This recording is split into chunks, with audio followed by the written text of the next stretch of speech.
Hi friends, तो हम Kangla fort आए हैं और कांगला फोर्ट इम्फाल सिटी के सेंटर में बसा हुआ है।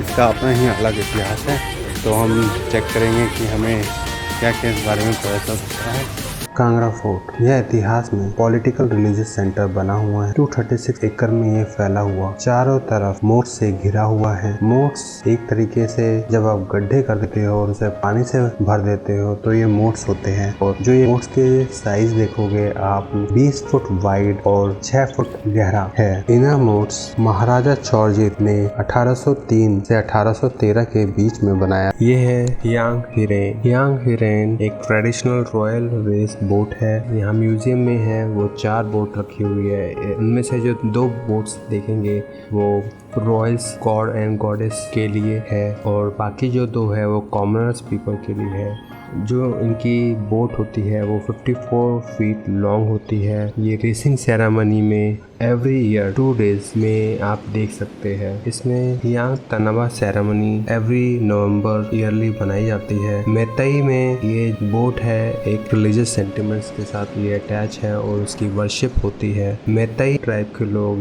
कहते हैं कि इसकी बोट की वर्शिप करने से उन्हें इतनी भी ईविल चीज़ें होती है उनसे प्रोटेक्शन मिलती है। बोट का फ्रंट पार्ट सेंगाई डियर को रिप्रेजेंट करता है। उनके जो फर्स्ट गॉड थे तो उनके 3 सन्स थे और 3 सन्स को वो अपने जो मेन वाइस सन था वो उन्हें अपना क्राउन देना चाहते थे। तो उन तीनों बच्चों में से जिन्हें वो अपना क्राउन दे सके उसके लिए उन्होंने एक नियम तय किया। नियम ये तय किया कि जो धरती की परिक्रमा 7 परिक्रमा लेकर आएगा उन्हें उनकी मैं करोनेशन सेरेमनी करूँगा और उन्हें मैं राजपाट अपना दूंगा। तो उनमें उनके 3 सन में से 2 सन अपना घोड़ा लेके पृथ्वी की 7 परिक्रमा के लिए निकल चुके थे, पर उनका जो सबसे छोटा सन था वो एक चाइल्ड था। तो वो चाइल्ड होने के कारण अपनी माताजी के पास जाते हैं और माताजी उन्हें कहती है कि बेटा अगर आप नहीं कर सकते तो आप ऐसा करो, मम्मी और पापा को एक साथ रखो और उनकी 7 परिक्रमा ले लो।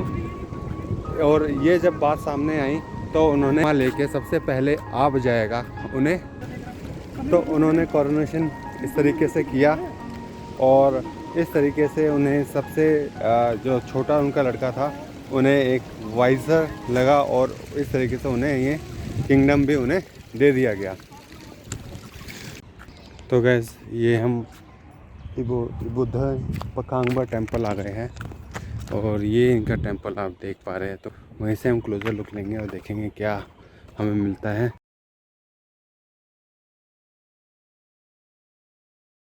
ओके फ्रेंड्स, तो ये हमने अभी पकांगबा टेम्पल देखा।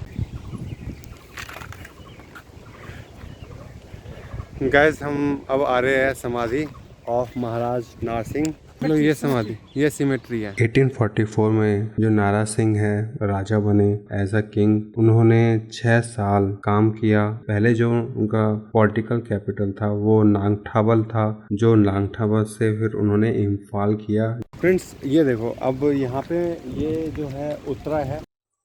जी हाँ, ये कांगला शाह के नाम से जाना जाता है।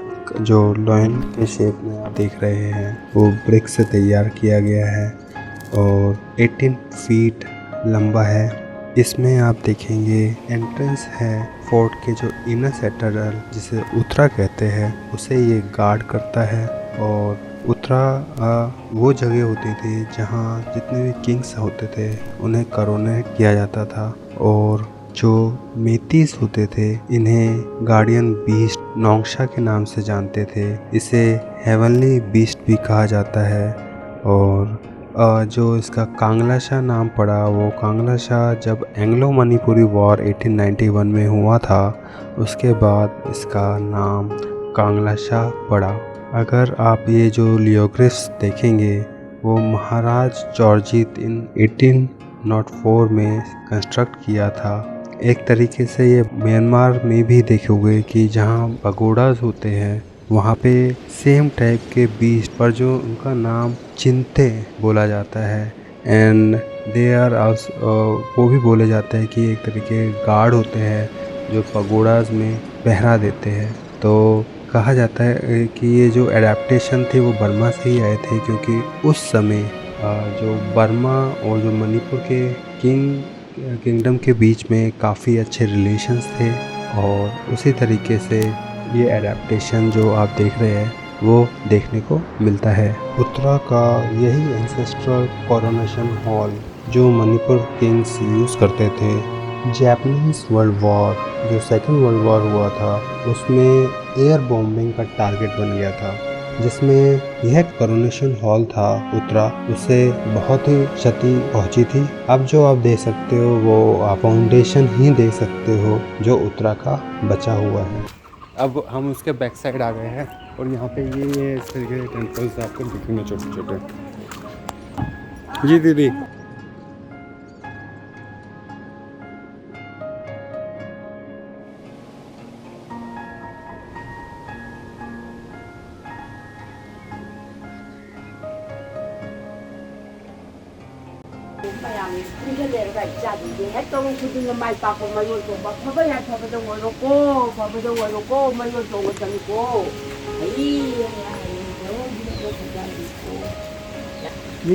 गाइस हम कुछ बताते पाते पर माता जी को मणिपुरी लैंग्वेज ही आती है, हिंदी नहीं आती। जैसे मैंने बोला था कि कुछ हिंदू गॉड को भी पूजते हैं और धीरे धीरे कुछ ऐसा भी है कि वो थोड़ा अपने एंसेस्ट्री गॉड की तरफ भी आ रहे हैं और वो उनके एंसेस्ट्री गॉड इनके जो एंसेस्ट्री गॉड है वो एक स्नेक में भी होते हैं।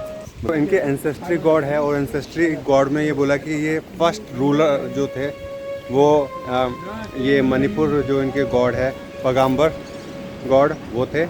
और जब भी वो लोगों का कल्याण करते हैं तो वो स्नेक फॉर्म में आते हैं और उनके पास एनॉर्मस एनर्जी आ जाती है। और उस स्नेक फॉर्म में आने के बाद वो लोगों का कल्याण करते हैं।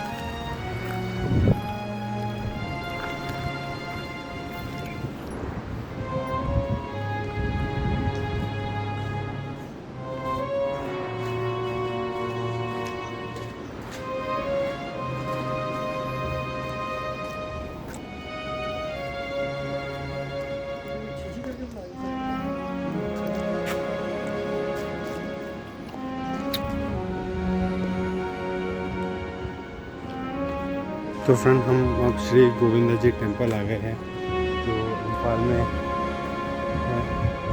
और इसे कांगला फोर्ट में दिखाया गया है। तो आप ये आर्किटेक्चर देख सकते हैं, इस टाइप के आपको ये आर्किटेक्चर मिल जाएगा यहाँ पे।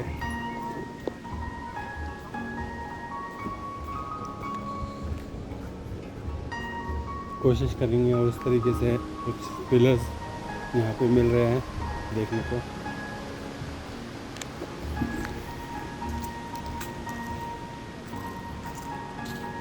यहाँ 12 पिलर्स इस तरीके से स्टैंड करते हैं और यहाँ पे इस तरीके से ये चीज़ें आपको देखने को मिलेगी जब आप कांगला फोर्ट आते हैं। और इसके बैक साइड अगर देखें तो कुछ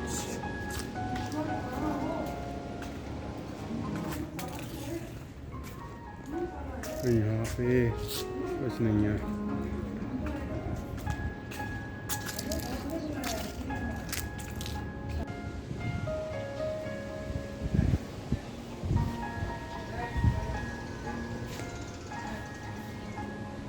और यहाँ पे आपको इस तरीके के डिज़ाइंस यहाँ पे देखने को मिल जाएंगे।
और फ्रेंड्स, जो आप ये देख रहे हैं ना, ये जितने भी प्लांट्स आपको दिख रहे हैं, ये हर एक प्लांट एक मेडिसिनल प्रॉपर्टीज़ की अपनी है और ये स्टेट हर्बल गार्डन के नाम से है। ये जो मेंटेन किया जा रहा है गार्डन, वो state medicinal plant board Manipur directorate of Ayush के अंडर ये मैनेज किया जा रहा है। यहाँ ग्रीन हाउस एक तरीके मेंटेन कर रखा है।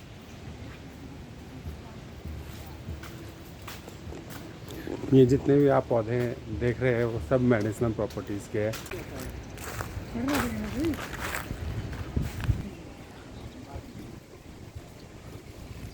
और आप देखोगे वर्क भी किया गया है। ये आप देख रहे हो कि ये पुरानी दीवार है और ये अभी अभी बनाई गई है फ्रेश।